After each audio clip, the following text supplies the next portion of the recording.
Focométrie, méthode de Bessel. Alors qu'est-ce qu'on appelle la focométrie?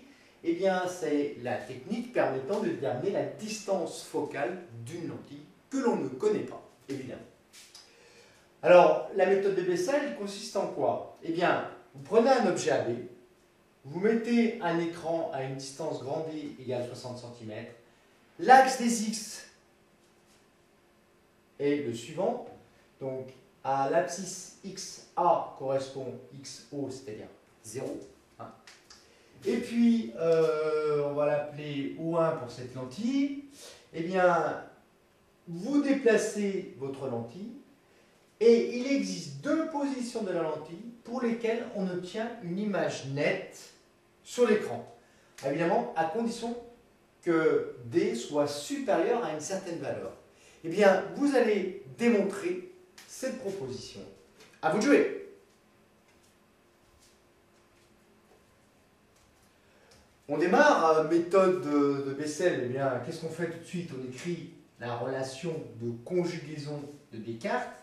1 sur OA' moins 1 sur OA égale 1 sur F'. Avec F', distance focale de la lentille. Et puis, OA, c'est la mesure algébrique entre, alors on va l'appeler O1A dans ce cas-là, hein, puisque c'est O1, le centre optique. O1A. Et O1A', eh bien, c'est tout simplement la distance entre le centre optique de la lentille et l'image A'. Où se trouve A', évidemment, A' se retrouverait ici. Et B' se retrouverait ici, dans ce cas de figure. Bien, que vaut O1A? C'est tout simplement XA moins XO1. XA, que vaut-il? Eh bien, 0, d'après notre figure.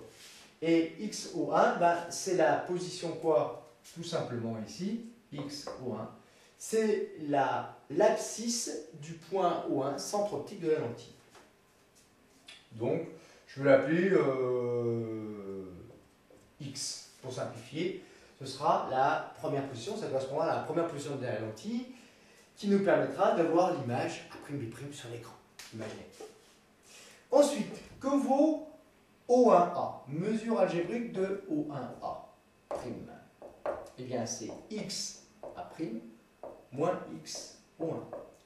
XA', qu'est-ce que c'est? Eh bien, c'est l'abscisse du point A'. Il vaut quoi? Elle vaut quoi cette abscisse? Eh bien, directement grand D. D moins XO1, je l'appelle X. Il ne nous reste plus que maintenant qu'à remplacer les mesures algébriques par leurs valeurs. Donc ça nous donne donc 1 sur O1A', c'est-à-dire 1 sur D moins X.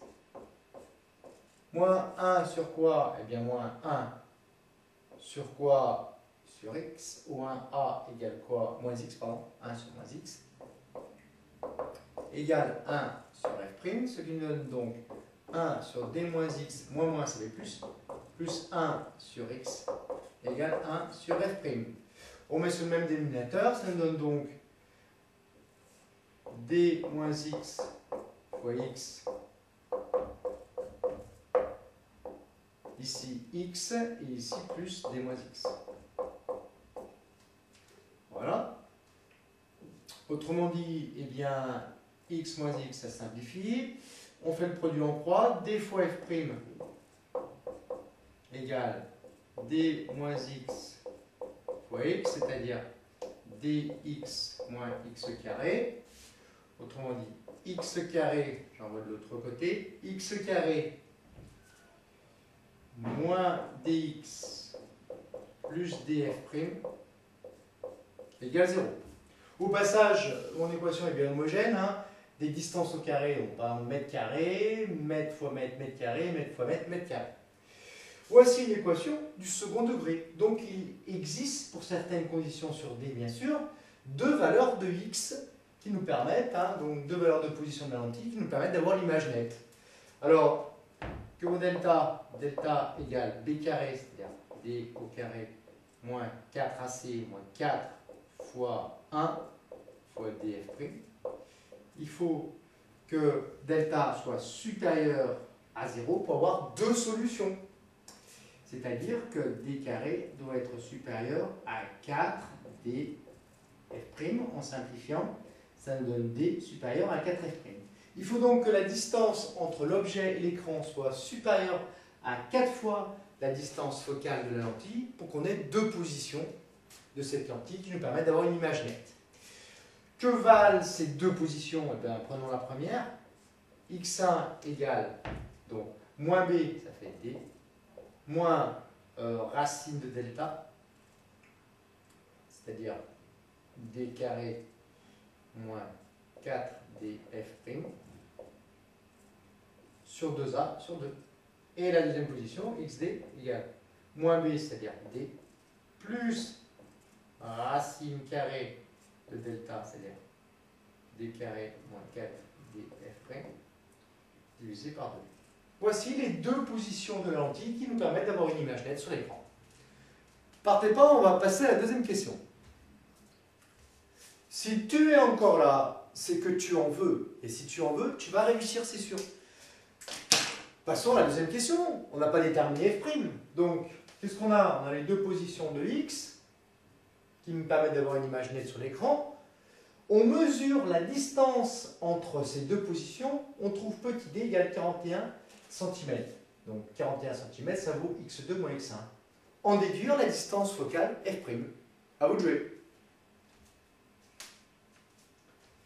Allez, il ne reste plus que les champions. Allons-y, donc x2 moins x1, il suffit de faire la différence entre les deux.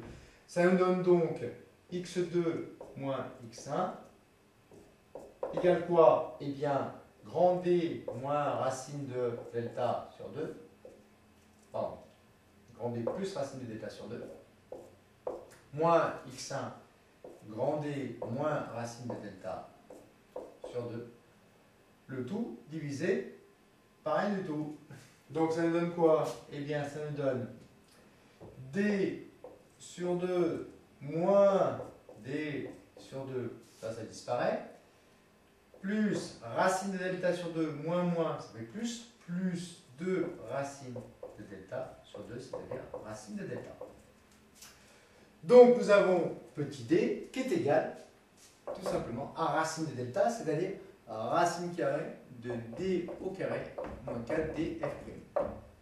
Pour trouver f', eh ben on va lever cette expression au carré, donc d au carré égale ceci au carré, c'est-à-dire d carré moins 4d f'. Autrement dit, d carré, alors on va mettre moins 4d, moins 4d fois f' là, de ce côté-là, pour avoir plus 4d f' égale quoi? Grand D carré moins petit d carré. Autrement dit, f' égale d carré moins petit d au carré sur 4 grand D. On vérifie l'homogénéité en termes d'unité. D au carré, ben on va laisser tout en centimètres, hein, ça nous donnerait donc des centimètres au carré, divisé par d qui est en centimètres, ça nous donnera bien un résultat en centimètres. Inutile de traduire dans l'unité légale de distance qui est le mètre, je vous rappelle. Donc f' égale quoi? Ben, d au carré, ça fait 60 cm au carré, moins petit d au carré, ça fait eh bien, 41 cm au carré, sur 4 fois 60. Attention, quand vous utilisez votre machine, toujours mettre au dénominateur hein, des parenthèses, hein, sinon vous risquez de faire des erreurs de calcul, ce qui vous donne f' égale 8,0 cm. Voici la distance focale de la lentille que l'on cherchait depuis tout à l'heure, hein, qui nous a été permis de trouver grâce à la méthode de Bessel. Cherchez qui est Bessel, c'est intéressant.